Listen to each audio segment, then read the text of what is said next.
Salibonani balaleli lababukeli.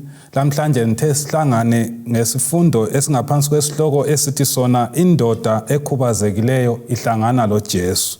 Indoda Ekhubazekileyo ihlangana loJesu. Ngithanda ukuthi sifunde amavesi akumsebenzi ugwalo lwemsebenzi 3 ivesi ngu1 kusiya ku11. Now iBhayibheli ithi yona uPetro loJohane basebe senyukela ethempelini ngehola lesificamunwe munye. Kwase kuthwalwa indoda ethile eyisikhuli kusukela esizalweni sikanina. Abanye abayibeka insuku zonke egedini ethempelini okuthiwa elihle ukuze icele izipho.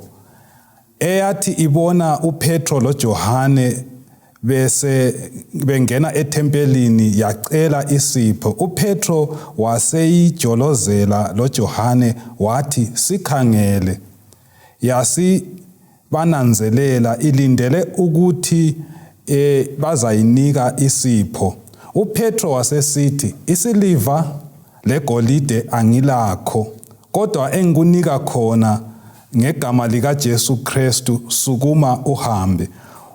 Waseyibamba ngesandla sokunene wayisukumisa, njalo kwahle kwaqiniswa inyawo lenqagala zayo. Yasisithi lothu yema yahamba yangena ethempelini ihamba iseqa idumisa uNkulunkulu. So iBhayibheli lapha nxa sikhangela likhuluma indaba emangalisayo, indaba lapho uJesu indoda eyayikhubazekile ihlangana loJesu, ihlangana loPetro loJohane egedini lethempelini. Kuthi indoda le yayithwalwa sonke isikhathi isiyafakwa egedini leli ukuze icele izipho. Ngithanda ukuthi singangeni endabeni le ke sikhuleke. Baba osezulwini siyabonga umusa wokusihlanganisa. Esikucelayo ukuthi leli lizwi ichasisayo khathesi engani umoya ingcwele owathungamelayo nxa lalilotshwa engasithungamela nxa silichasisa, asinike ukulizwisisa.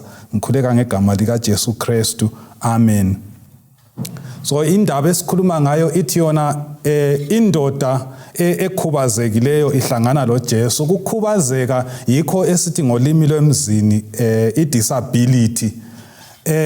Lamhlanje nxa sikhangela, nxa sikhuluma ngokukhubazeka, umuntu engakhubazeka ngokwehluleka ukukhuluma, esehluleka ukuhamba, esehluleka ukubona, esehluleka ukuzwa ngendlebe zakhe. Kwesinye isikhathi kube yikulimala engqondweni. Lokhu kukhubazeka kwabanye abantu kusukela ezalwa, uhle azalwe ekhubazekile. Kwabanye ukukhubazeka kuza le age, iminyaka eminingi, mhlawumbe umuntu seluphala, uyaqala ukungaboni, ukungezwa lokungahambi. Kwesinye isikhathi lokhu kukhubazeka kuza ngengozi, mhlawumbe ingozi zemigwaqo. Umphakathi ulendlela ezijiyeneyo okhangela ngayo ukukhubazeka. Abanye bathi bona umuntu okhubazekileyo ukhubazekile ngoba kulesono asenzayo kuNkulunkulu. Le isibiza sithi moral model of disability, ukuthi ngikhubazekile nje ngenxa yokuthi kukhona engakonayo. Kwesinye isikhathi esintwini lokhu kukhubazeka kubonakala sengazathi ngumuntu ohlanekelwe ngamadlozi. Kulento ezingazange zihambe kuhle. Kunjalo futhi labo bantu abakhubazekileyo ngayona le under this immoral model of disability bangabantu abakhangelwa njengabantu abangaphelelanga. Abanye abazali baze bathi nxa abantu ababo bekhubazekile babagcine ngekhaya ngoba beyangeka ukuthi abantu laba babonakale phakathi kwabantu abanengi. Umphakathi njalo kule indlela futhi okhangela ngayo ukukhubazeka esibiza sithi medical model of disability, lapho abantu laba bekhangelwa njengabantu abagulayo. bese benikwa uzwelo lesiphatho sabantu abagulayo bona bengaguli kuyikuthi bakhubazekile kuphela. And then okunye ukukhubazeka okujwayelekileyo sikubiza sithi i-charity model of disability lapho abantu abakhubazekileyo bebonakala njengabantu abangafundisekiyo abangeke benze lutho abangabantu kuphela ababa ngumthwalo emphakathini ukuthi kumele bancedwe kumele benzelwe izinto kumele babe ngabantu abahlala bekhongozele becela izipho. Manengi ama-models kumbe zinengi indlela umphakathi okhangela ngazo ukukhubazeka. Kodwa loba kunjalo zinengi indlela umphakathi okhangela ngazo ukukhubazeka. Lamhla ngitheke sikhangele umsebenzi ngu3 ivesi ngu1 kusiya ku11 kulezifundo mhlawumbe ngizalinika izifundo ezine okutshengisa ukuthi iBhayibheli lona likhangelele ukuthi labo bantu abakhubazekileyo sibaphathe njani. Okokuqala okumele sikunanzelele abantu laba nxa ubala umsebenzi ngu3 ivesi ngu2 iBhayibheli kuveza sobala ukuthi undoda lo owayekhubazekile wayethwalwa mhlawumbe wayethwalwa izihlobo zakhe mhlawumbe wayethwalwa ngabangane bakhe bemthwale bayembeka egedini okwakuthiwa ligedi elihle igedi lethempelini wayefakwa khona phana ukuthi acele izipho. Mina engikuthandayo lapha ukuthi izihlobo zakhe lezi ezazimletha kumbe abangane bakhe babemletha at least babesazi ukuthi uncedo lwakhe kumele ukuthi aluthole ngaphi. Okuqhakathekileyo kumele sikunanzelele lapha ukuthi abantu laba abakhubazekileyo kumele kube ngumlando webandla ukuthi laba bantu bancedakale. Kumele ukuthi thina amaKristu sibe yithi esithwala umthwalo wokuphathisana labantu laba umthwalo wokuncedisa abantu laba. Thina amaKristu lathi emphakathini esingakhubazekanga kungumthwalo wethu ukuthi laba bantu sibalethe kuJesu sibalethe lapho abazathola khona uncedo lwabo. Abantu laba nxa kulomlobi engimthandayo othi yena laba bantu bafakwe phakathi kwethu thina singakhubazekanga ukuze kuhlolwe uthando lwethu kuNkulunkulu. Abantu laba bafakwe phakathi kwethu ukuze kubonakala ukuthi uNkulunkulu wethu siyamthanda yini. Ngokuthanda abantu laba ngokubanakekela ngokuncedisana labo empilweni siyabe sitshengisa ukuthanda uNkulunkulu. Ngoba awusoze uthi uthanda uNkulunkulu kodwa izidalwa zikaNkulunkulu ezinjengabantu abakhubazekileyo ungela ndaba lazo. Ngezinye indlela kungumlando lomthwalo wethu ukuthi laba bantu sibanakekele. And then okwesibili engunanzelelayo lapha lesi isifundo esiqhakathekileyo okumangalisayo. Umbuzo engilawo ukuthi sipho bani thina abebandla thina amaKristu esisinika laba bantu abakhubazekileyo. Xa indoda leyi yayihlezi phansi ibona uPetro loJohane bengena ethempelini kuthiwa yabakhangela ikhangelele ukuthi bazayinika isipho. Amanye amabhayibheli athi wona yayikhangelele ukuthi bazayinika imali. Isijwayele indoda leyo ukuthi xa ihlezi lapha abantu abangena ethempelini badlula bejikela imali beyinika imali. Seyikujwayele okokuthi lanxa ebona uPetro loJohane bengena ukhangelele ukuthi bazamnika imali. Umbuzo engilawo ukuthi ncedo bani okumele silunike laba bantu abakhubazekileyo. Sihlezi labo abanye izihlobo zethu abanye ngabantwa bethu abanye ngabangane bethu abanye ngomakhelwane bethu baphakathi kwethu laba bantu kuyini sipho bani esingabanika sona.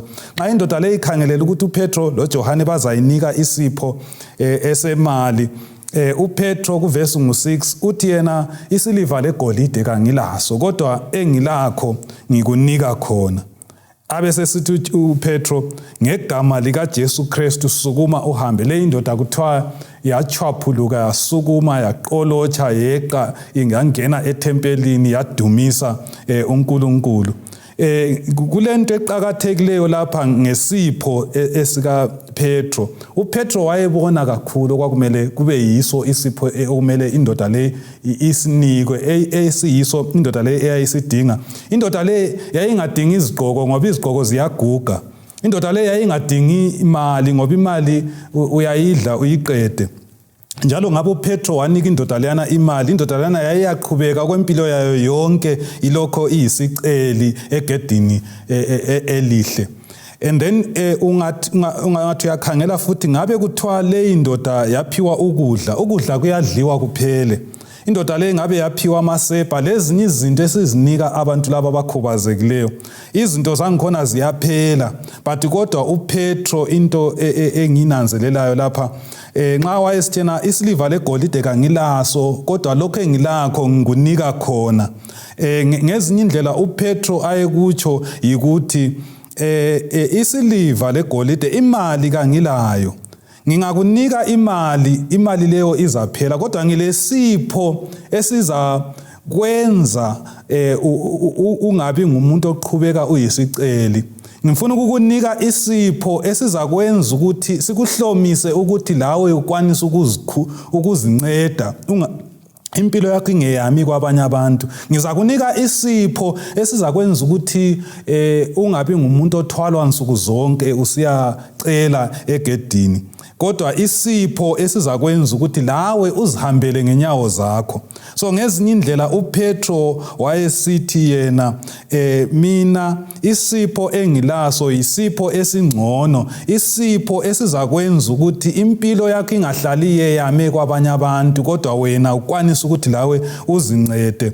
Ngizakunika isipho esizakwenza ukuthi ukwanisa ukuzihambela, ungameleli abanye abantu ukuthi bakuncede, ukwanisa ukuthi lawe uzihambele ngenyawo zakho emarket uye uoda amakhabichi akho, uzihambele ngenyawo zakho ukwanisa ukuyahlala lapho ongathengisa khona amakhabichi akho. So ngizakunika isipho esizakuhlomisa ukuthi uzithwalele impilo. Ngezinye indlela abantu laba abakhubazekileyo izikhathi eziningi umphakathi labanye bethu siyabakhubazisa ngamandla ngokuthi sibabone njengabantu bokuthi kumele sihlale sibathwele, singaziniki umthwalo ukuthi sibahlomise ukuthi empilweni yabo bakwanisa ukuzinceda. So ngimchayela ihlombe uPetro ngoba akwenzayo lapha kuletha isifundo esiqhakathekileyo ukuthi abantu laba abakhubazekileyo isipho esingcono esingabanika sona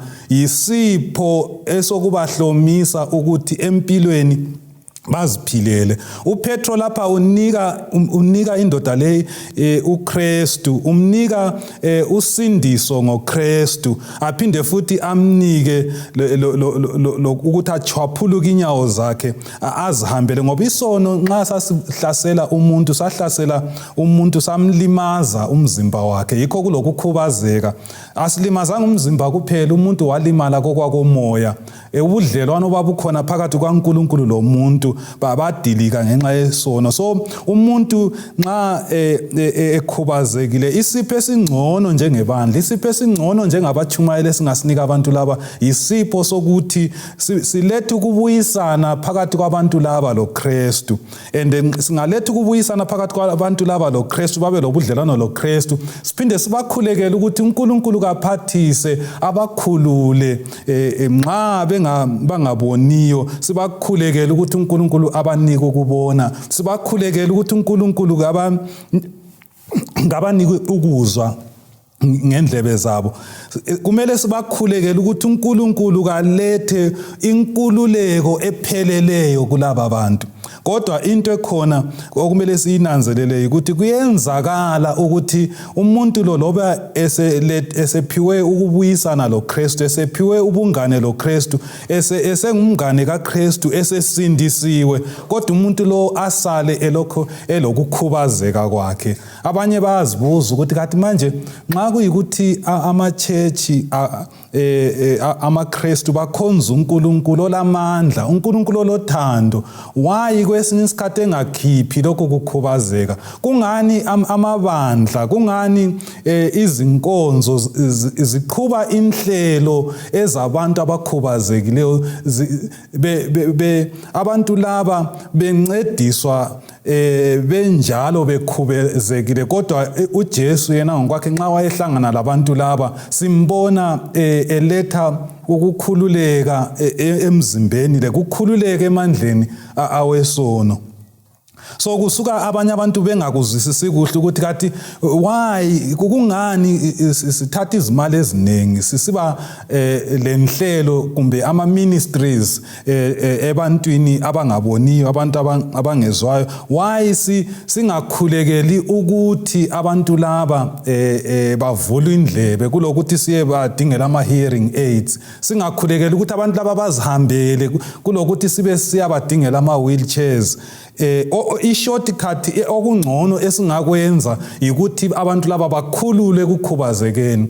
But into engingayitsho mlaleli lamhlanje okumele ube yazi ukuthi inkululeko enkulu edingakala emuntwini inkululeko emandleni esono. Abantu laba isipho esingcono esingabanika sona isipho sokwazi uJesu, isipho sobungane loJesu, isipho sobudlelwane loJesu.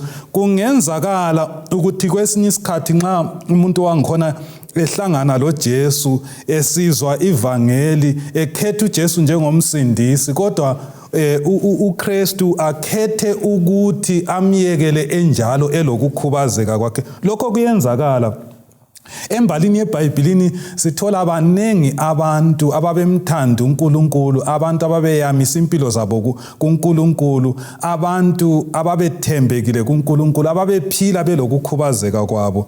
Nxa sibala uSamuel wesibili 9 ivesi 13 siyananzelela ukuthi uDavida kulesikhathi lapha thina nxa esebusa athi ufuna ukuthi enzele umusa abantwana bendlu kaSawuli, kwatholakala ukuthi umuntu owenzelwa umusa nguMefiboshethi. uMefiboshethi loba wasuka empilweni leyana yokwehlukana labanye abantu wayahlala endlini kaDavida. Uvesi 13 laphana kuSamuel wesibili 9 iBhayibheli lithi lona uMefiboshethi wadla endlini yenkosi, etafuleni yenkosi, kodwa loba wahlala esigodlweni waba lakho konke, waba lezisebenzi, waba leplazi, kodwa kuthiwa ukukhubazeka waphila lakho kwempilo yakhe yonke. Kuyenzakala ukuthi abantu asebemkhethile uJesu njengomsindisi, abantu asebekholiwe kuKristu, basale belokho benjalo bekhubazekile. Akumelanga ukuthi kusilimaze lokho, akumelanga ukuthi kusiqede ukukholwa kwethu sicine sibone ngazathi uNkulunkulu kalamandla. Nxa sinanzelela futhi lo Pawuli, ngiyananzelela ukuthi eBhayibhelini nxa bekhuluma ngokukhubazeka bephinda futhi bekhulume ngemikhuhlane, imikhuhlane, ama diseases le disability, khonokho kungani kuhamba ndawonye. Okunjengokuthi kwesinye isikhathi babekhona abantu ababesindiswa bakhetha uJesu njengomsindisi kodwa basale belokho begula. Kwesinye isikhathi uPawuli nxa ekhuluma kuTimothy wesibili 4 ivesi 20 uthi yena ngachiya uTrophimus egula eMelaitus. So akutsho lapho uPawuli ukuthi kule ndoda okuthiwa nguTrophimus eyayigula endaweni okuthiwa yiMelaitus. So nxa wayehlangana lo Trophimus uPaul kusegcekeni ukuthi wamkhulekela, but kodwa loba wamkhulekela uthi yena nxa wayesuka endaweni yeMelaitus wamchiya egula. So kuthi ukuthi ukwelapheka kwakhe akuzange kwenzakale khonapho. Kwakusenzakala ukuthi kube labantu ababa lokukhubazeka, kodwa belokukhubazeka benjalo bekholwa kuKristu. Even yena umpostoli uPauli wayelakho ukukhubazeka, umuntu wayevele laye elokukhubazeka. Nxa wayehlangana loJesu umsebenzi 9 ehlangana loJesu lapho esiya eDamaseko kuyahlukuluza amaKristu, kuthiwa inkazimulo leyana yaba nkulu kakhulu ukuthi waswela ukubona okwensuku ezintathu. waze wakhulekelwa ngu-Ananias. Loba wakhulekelwa ngu-Ananias kodwa amehlo akhe azange avuleke ngokupheleleyo. iBhayibheli nxa ufunda uzananzelela ukuthi liyakubeka sobala ukuthi uPaul wayengala kubona okupheleleyo, eyesight yakhe yayingaphelelanga. Kuthi ukuthi laye uPaul enjalo ekhulekela abagulayo basile, evusa abafileyo, esetshenziswa nguNkulunkulu kakhulu kangaka, kodwa laye usetshenziswa ekhubazekile. Nxa ekhuluma umpostoli Paul uthi yena second uKorinte besibili ngo-12 ivesi ngu-8 uthi yena ngacela kuJesu ukuthi ngikhululwe kulokho kukhubazeka uthi yena ngameva asenyameni. Uthi yena uJesu wathi kuye umusa wami Paul ukwanele. Ngezinye indlela uJesu kazangasuse lokhu kukhubazeka, kazangasuse ameva lawa asenyameni. And ameva lawa asenyameni iyona le eyesight, ukungaboni kahle kukaPaul okukhulunywa ngakho lapha. Nxa efika ebandleni leGalatia ukuze sibone ukuthi wayele lokukhubazeka emehlweni, uGalatia ngo-4 ivesi ngu-15 ithi yona nxa ngangifika phakathi kwenu langiphatha njengengilosi, langiphatha njengoJesu yena ngokwakhe. Abesesithi yena bamthanda okokuthi babengakwenza abantu beGalatia ukuthi baxhokole amehlo abo bawakhiphe bamnike wona amehlo abo ayebona ngcono kulawakhe. So ngezinye indlela yikho abafundi beBhayibheli abaningi bekholwa ukuthi ukukhubazeka kukaPaul kwakukhonapho, kodwa uJesu wakhetha ukuthi engakhuphi lokho kukhubazeka. So ngezinye indlela kwesinye isikhathi abanye abakhubazekile, mhlawumbe mlaleli ungilalele ukhubazekile, ukhathazekile ngakho ngoba mhlawumbe engxenye ngelinye ilanga bake bakuthatha lawe enkonzweni ethile bethi uzabuya ungasahambi nge-wheelchair, uzabuya ungasagqoki ama-spectacles, uzabuya ungasagqoki ama-hearing devices. But isimanga sakho loba wakhulekelwa kodwa wazithola khonokho kukhubazeka kulokho kukhona. And then nxa wawudingisisa mhlawumbe kuthiwe hayi ikuthi awula kukholwa okukwanileyo, ngifuna ukuthi ubekwazi ukuthi ayisukuthi awula kukholwa okukwanileyo okwenelayo, ayisukuthi kulento embi ngawe. Kuyenzakala ukuthi ngemva kokusindiswa, ngemva kokukhetha uJesu njengomsindisi uphile lokukhubazeka kwakho. Ngezindlela ukukholwa kweqiniso kuyaqhubeka kukholwa loba ukukhubazeka kungasuswanga. Ukukholwa kweqiniso kuyaqhubeka kumthemba uNkulunkulu, kumtrusta loba imikhuhlane ingasuswanga.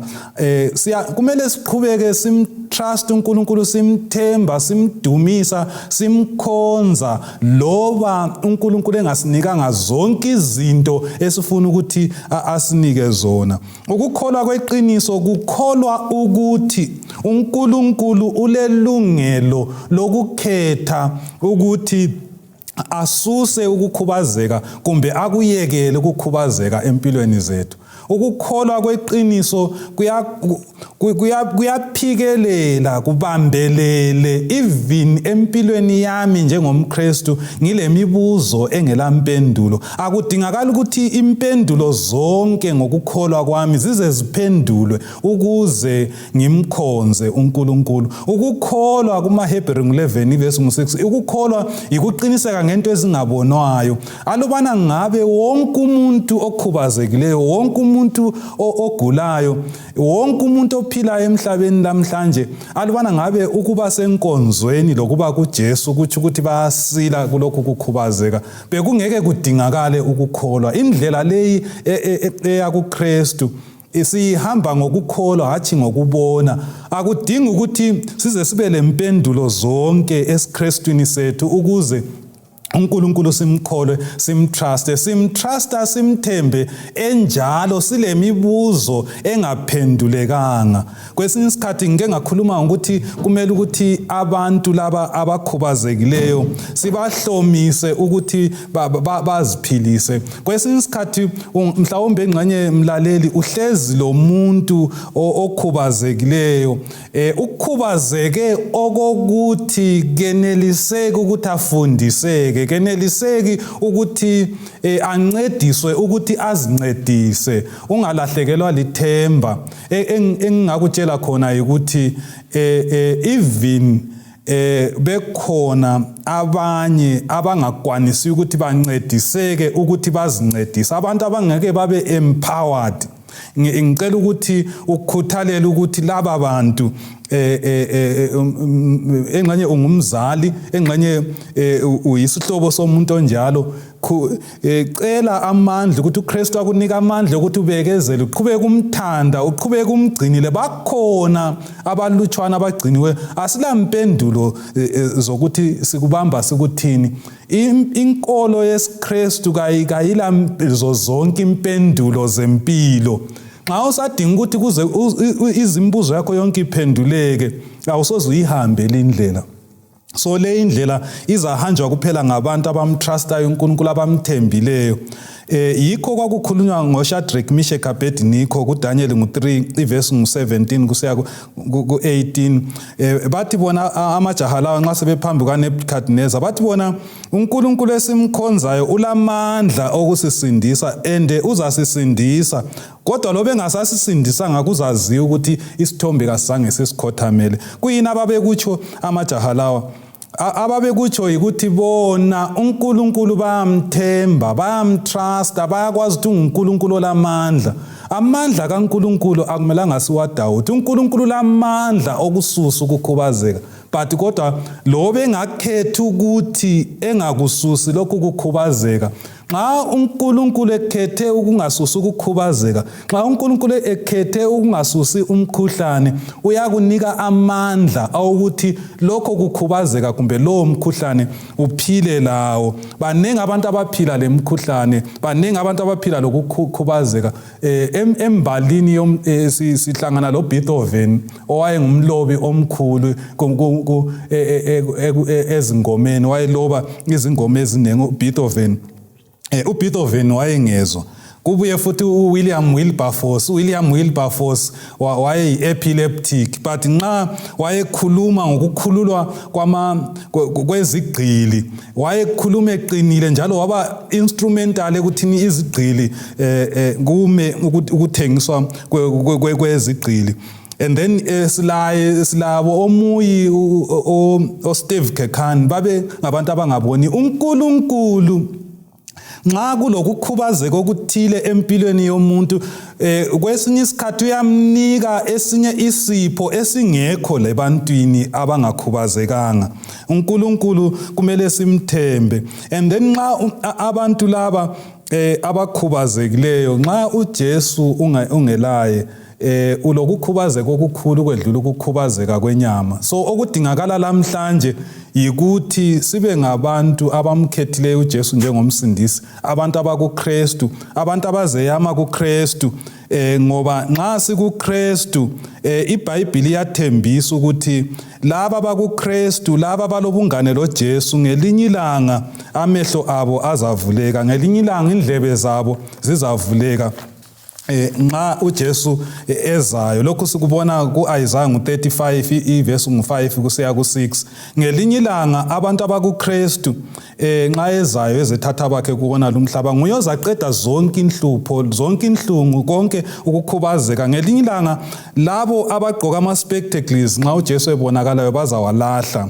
Ama-walking sticks sizawalahlela khatshana, ama-drugs esiwanathayo sizawalahlela khatshana, ama-wheelchairs azalahlwa ngelinye ilanga. Sesingena embusweni lapho kuyabe kungekho khona ukukhubazeka. Indaba yokukhubazeka izaqedwa nguye uJesu. Mlaleli, lamhlanje ngithi kuwe, sana ithemba lakho kuJesu. Ukhubazekile, yamisa ithemba lakho kuJesu. ugcine umuntu okhubazekileyo iyamisa ithemba lakho kuKristu, akunike amandla awukuthi uphile ngentando yakhe. Inkosi engani ingalibusisa.